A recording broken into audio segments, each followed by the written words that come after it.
Hello and welcome to Dreams of Wings, and welcome to Duxford, and welcome to the new Aeroplane Heaven North American P-51D Mustang.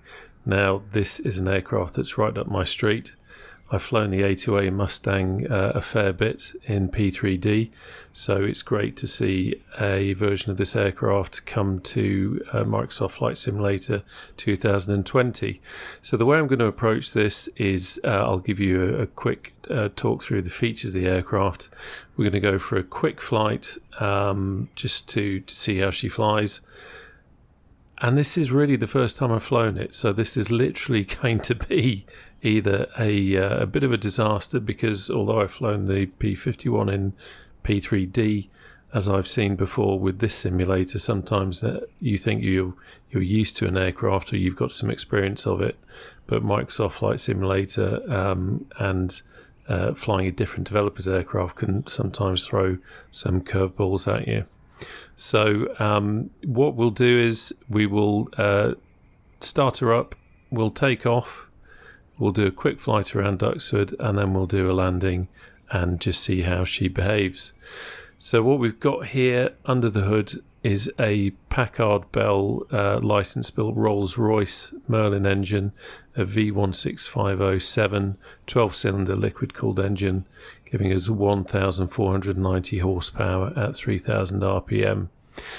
I'll show you, once we get inside, how you can expose the engine and the armament. It's quite a neat little feature if you're doing these kind of screenshots and that sort of thing. Just adds a bit to the immersion, really. I think there's nothing wrong with that at all. Anything that can show the guts of a warbird, if you're into warbirds, is a nice little feature. And I think Aeroplane Heaven have done a nice job here of giving you the ability to look inside the guts of it. Once you actually close up all the panels and put it away, you've got that beautiful classic Mustang shape, and it's a beautiful aircraft. So what have we got in this package? I'm going to read straight off the Aeroplane Heaven spec, which is probably the best way of doing it. So we've got all new high fidelity models with superb detail, including gun bays and gear wells. Beautifully crafted exterior and interior models built over contemporary detailed plans and drawings. Authentic cockpit detail, including many bespoke animations and effects. Full PBR materials and textures, including realistic pillowing of metal surfaces. Animated authentic US military pilot figure and your choice to remove for a Sobo stock pilot. Specially animated realistic undercarriage operation and the famous hydraulic droop. Choice of classic or modern radios. Highly accurate flight dynamics and performance based on real flight tests, which is an interesting thing. Especially, that was me adding that in, by the way. Specially authored WWY's high fidelity sound package, unique code to iron out poor simulated tail dragger performance, loadouts and external tanks based on weight. Now, when it comes to livery choice, we've got 16 authentic liveries, predominantly World War II fighter squadrons, but there's also 3 civilian registered versions. What we're flying today is the Mark 4A of 303 Squadron Kilo Mike 112, which was an RAF Polish squadron, and of course I'm going to fly Randalls, aren't I? Predictable. But I just think it looks beautiful, and also it's great to see the Poles that were part of the RAF being honoured in this way. Okay, so here we are in the cockpit. Let's just talk about a few things while we're in here. Some of the features that we've got. If I flick open this panel here, this gives us access to I guess the extra features panel. So over here we can turn the oxygen blinker into a more contemporary radio, and then one step further, if we click on that, we actually get a GPS. So if you want a contemporary avionics suite, then that's where you go for that. But we'll switch that off because we're going to go World War II authentic. This one here is where we open our panels. As you saw before, we can get access to the engine there. So that's the switch for that. This switch here, not going to use it now, but this is where you can change between your World War II pilot and your Asobo stock pilot. And then if we want to expose the guns and the ammunition, we just click on that spot there, and that gives us that. Couldn't be simpler. What else have we got? These two switches here, left-hand switch kind of gets it up and started for you pretty much. The right-hand switch is cold and dark, which is where we are in this case. And then down here we have our how ninja are you with tail wheel switch. Because I've flown tail wheels a fair bit, I have my setting it authentic. And then also we have two other settings as well. Kind of one is tail wheel lock on and one is tail wheel lock off. Now in the P-51 Mustang, which I'm used to with the tail wheel lock on, it still gives you about 6 degrees of steering, and that's what we're expecting to have here. Basically, if you pull the stick back 40%, it locks the tail wheel, so it keeps you running fairly straight. If you push the stick forward by about 20 degrees, that will unlock the tail wheel, and then it's free car string, and then you can start doing donuts on the taxiway, whatever is your pleasure. So I am going to just double check. Yeah, so I've got that set at realistic. Probably going to regret that, aren't I? Something else just to point out, we're not really going to see it today, but I will try and insert some pictures now of what this looks like with night lighting. But we have kind of conventional normal bulb lighting, but also we have the UV lighting, which is quite cool. And coupled with the landing light here, it does mean that you can fly this at night, which is quite good. Some of the older warbirds, because they weren't necessarily designed to fly at night, or that they weren't tasked with flying at night, that particular model, they won't have landing lights, which means that you are a little bit restricted. But this is full night flying capable, which is quite cool. The other little thing I want to show you, which I thought was quite good, if I operate the prop lever here, you can actually see the pitch of the blades changing, which is pretty neat. If you've flown the A2A P-51, then a lot of this will be very familiar to you. You probably recognize where most bits and pieces are. Okay, so we're in the cold and dark. Let's get some power on. Generator and battery working from left now. So we want the carburetor air control in rammed. We don't need it unfiltered today. We've got automatic. Our switches, our coolant doors set to automatic, which is where we want them. I'm going to crack the throttle, prop fully forward, and mixture. Unusually in this aircraft, we set it to run. In the A2A one, you start off in idle cut-off and then put it to run once the engine catches. But I think there are a couple of differences between this and the A2A one. Supercharger is set to auto, which is great. Fuel cock is on. We'll select main tank left. Fuel booster on. And now we will prime. 1, 2, 3, 4, and we'll set mags to both, and let's see if she starts.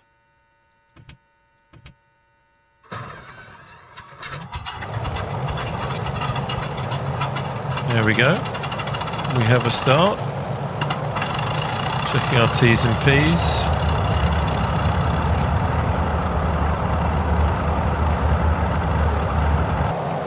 Good to go.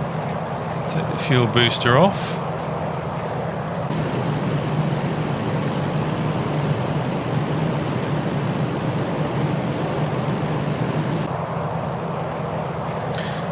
Right, so quick look around. We've got hydraulics, everything's looking good there. We've got our hydraulic pressure, our flaps have come up.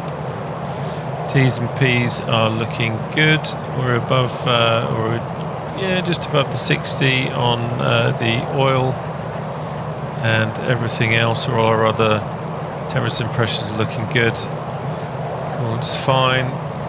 Checking doors are still set to auto, which they are. Okay. let's get going. See what this tail wheel behaviour is going to be like. So let's release the parking brake. So first of all, steady on. Let's push the stick forward. So that's our free castering, which is fine. It feels quite decent. Got a good level of control over it. We now pull the stick back. Okay, so we've got no control. Oh, that's quite vicious, so we have to watch that. Very gentle on the rudder. Just to do some gentle S-turns. See where we're going. Do like that heat haze effect.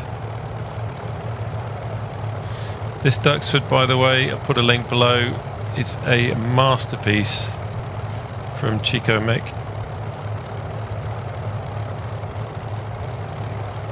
Wonderful, wonderful setting for doing any kind of warbird flying. Comes complete with Spitfires and Hurricanes. So pulling back on the stick now to lock it, and yeah, we haven't really got any kind of steering at all there.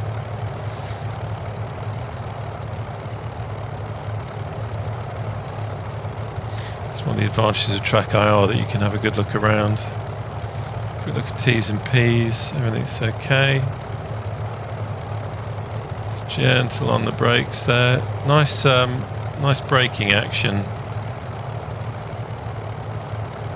Oh, now little tip there: do not have rudder control already in when you push the stick forward, because you suddenly get that lurching thing going on.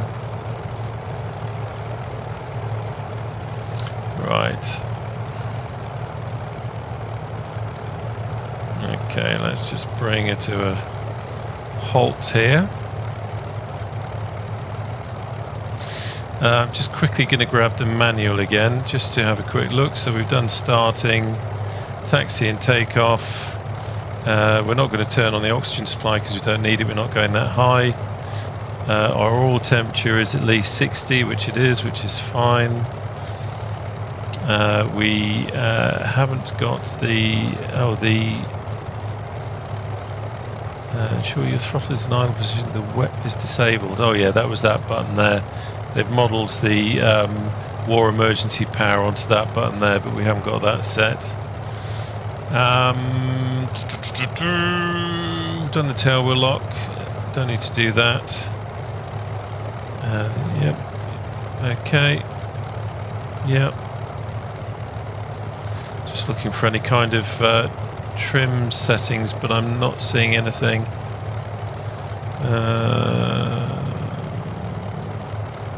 Okay, what I will do, for some reason my normal trim controls in the sim aren't working with this aircraft, so I'm going to put in a bit of right rudder,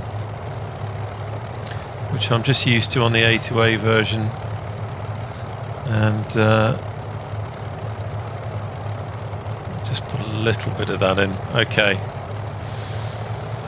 Now, this is a good time to repeat. This is the first time I've taken off in this aircraft in this sim.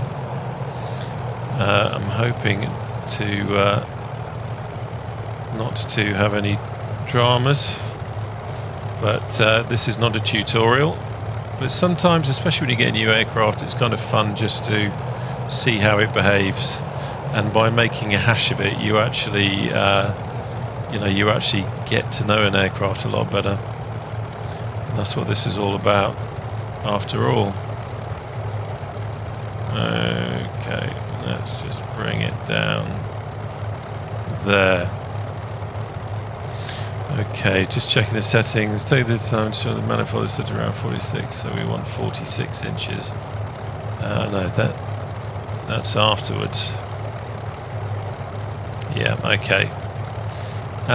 Quick look around, everything's good. Nothing's about to blow up. Excellent.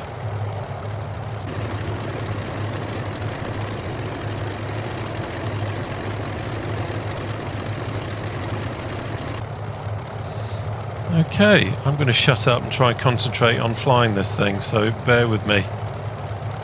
Pull back on the stick.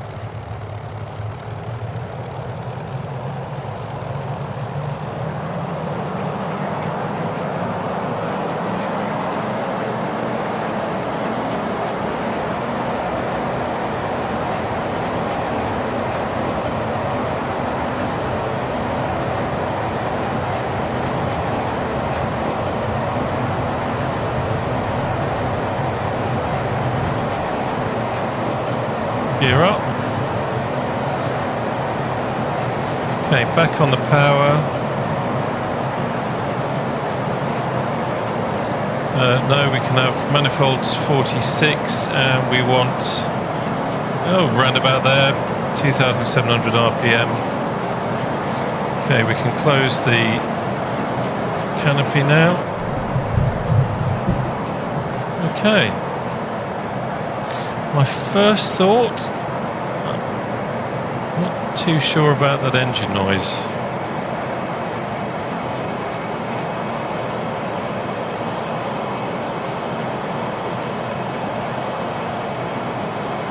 Yeah, I'm not too sure about that. Has a strange kind of tone to it. Maybe it's just not what I'm used to.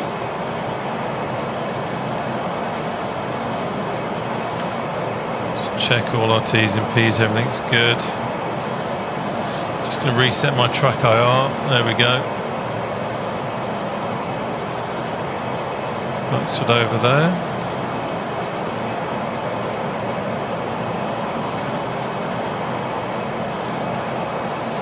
Okay, let's come back a little bit now. Don't need to be quite so boisterous. So yeah, it's interesting. Takeoff was a lot easier than I expected, although I'm sure there are people saying, well, I've seen smoother takeoffs than that. The A2A P51 will try and kill you because the torque. Now, it could just be that I'm used to controlling that, which made it a bit easier. I'll tell you something else, actually, thinking about it. In the spec for this, it does say that they have tried to counter the strange ground handling in this simulator, and I wonder if they've done that successfully, because that was actually quite smooth. Not quite as crazy ground handling as we're used to. So I think maybe Aeroplane Heaven have done a good job of doing that. Just say hello to everyone at Duxford.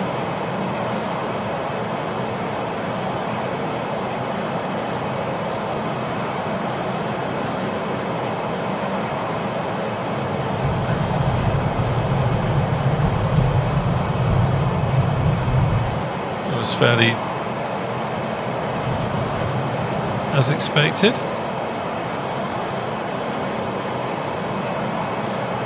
Okay, let's come back up on the power a little bit.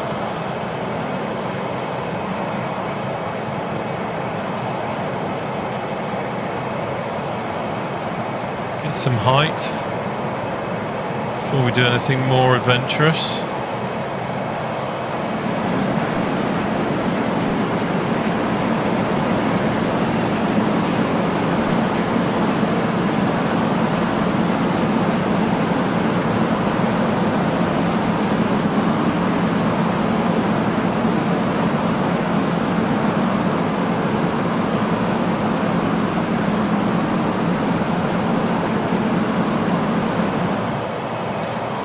Okay, now we'll try a loop again. In the version I'm used to, you have to use a fair bit of rudder coming over the top of the loop, otherwise it can throw you. So let's just have a quick look at how that behaves.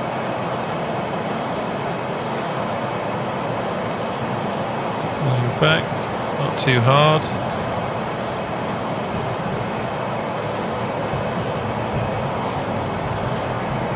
Okay. again, it's not too difficult to loop. A lot easier than I was expecting after what I'm used to.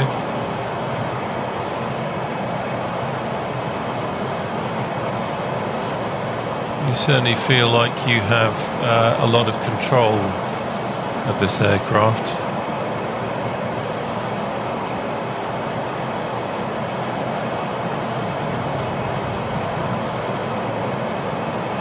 Let's see how she stalls. So I'll come off on the power.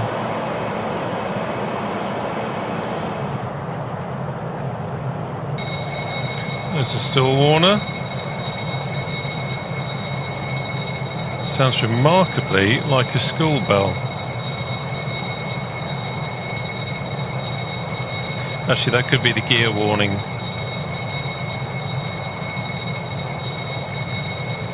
Whichever way, I nearly wanted to run for a fire exit then. To keep the nose up, lead that speed off.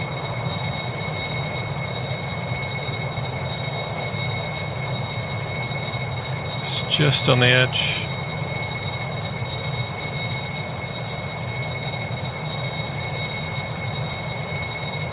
There he goes.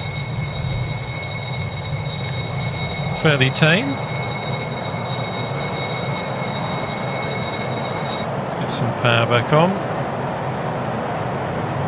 And we'll head back to Duxford.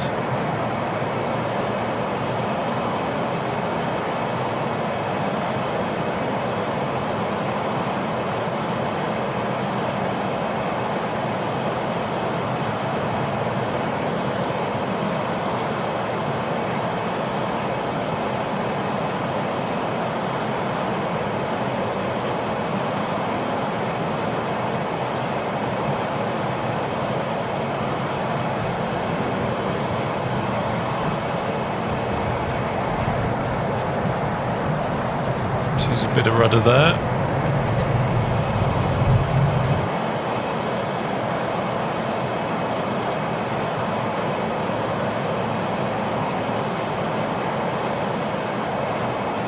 Okay.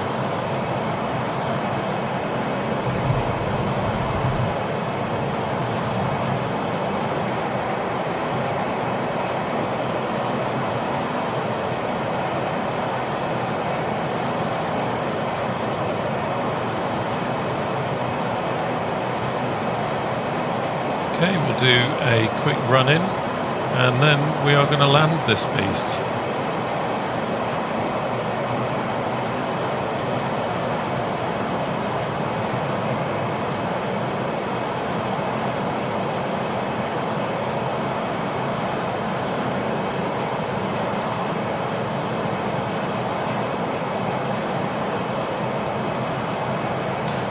Quite a lot to find with Microsoft Flight Simulator is that the trick is bleeding off the speed, so we'll do a nice brake now, off on the power, try and kill some of that speed. Don't want to go too high, because if we go too high then we're going to have to lose a lot more, or we'll have a lot more energy to dissipate. That's looking quite good. Speed is good. Try and hold the speed there.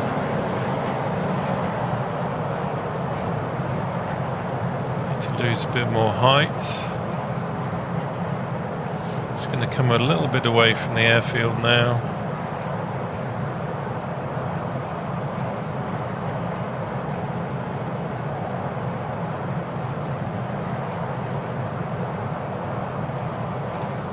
Use some more of that speed. You see how difficult it is to lose the speed. Right, let's drop the gear. Watch the power.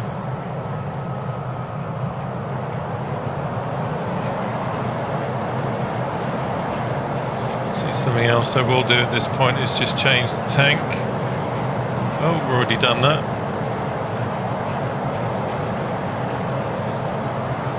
At least I did something correct there. Right, let's have a touch of flap. Let's have a check. We've got green on the gear indicator. Watch the speed, don't want to get too slow. A bit more flap. We're going to take the tarmac because I'm want to have as much runway as I can just to see how she behaves. Okay. Bit more power.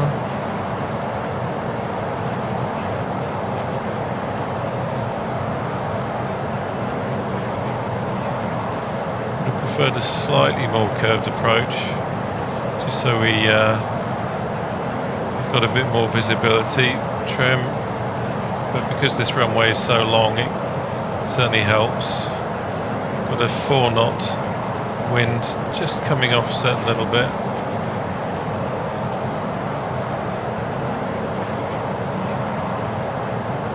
Bring it back a touch.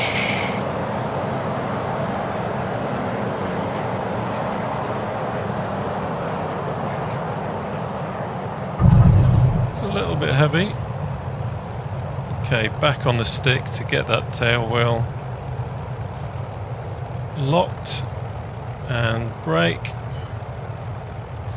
And with a lot of tail-wheeled aircraft, you're not safe until you kind of reach that magic point where you know it's not going to throw you and kick you off. Well, it wasn't the best landing, but it was alright. It felt quite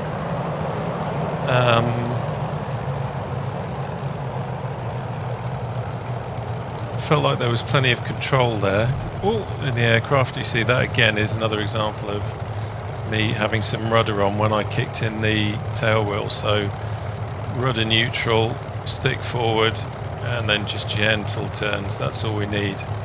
Must remember not to have any rudder input in at all when we do that. So there you go. Let's raise the flap now. And then we'll taxi over and do a quick shutdown. See all the hydraulics droop.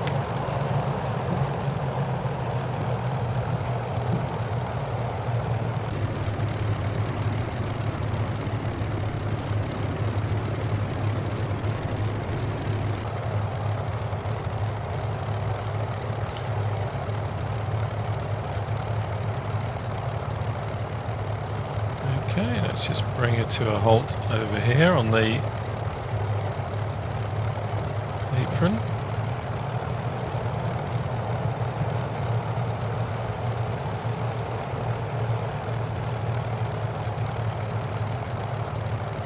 There we go. Okay, let's have a quick look around. So we can take the pitot heat off, leave the lights on for the time being. That's everything's good there. Okay, idle cut off. And turn that off and check our mags are off. Put the parking brake on. Now you see the flaps at the moment are in that situation, but if we then pull this magic lever, there they go. And if we jump outside, we should see that our doors have come down. There they go. So there you have it. I hope you found that useful. It's good, fun aircraft to fly, and it's nice to have a P-51 in the sim. And some good features in this, no doubt at all. Hope you enjoyed the video, and I look forward to seeing you on the channel again soon. And don't forget, if you liked this video and you'd like to see more warbird action here, then please don't forget to subscribe, and I'll see you on the channel soon. Take care now. Bye-bye.